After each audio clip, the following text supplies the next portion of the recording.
Allah, Allah cəmi şəhidlərimizin ailələrinə səbir versin. Qazilərimizə şəfa versin. Dur dayan qabağında, həsrət var qucağında.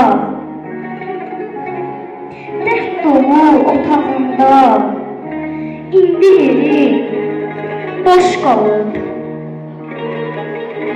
Çox yanan kürəyimdə, ölüm var diləyimdə. Məhəmməd ürəyimdə, indi yerin boş qalıb. Sən olmaz var gözümdə, danışıram özümdə, söhbətimdə, sözümdə, indi yerin boş qalıb. Yüküm ağır çiynimdə, ağlayıram gizlində. Dostlarımın içində, indi yerin boş qalıb.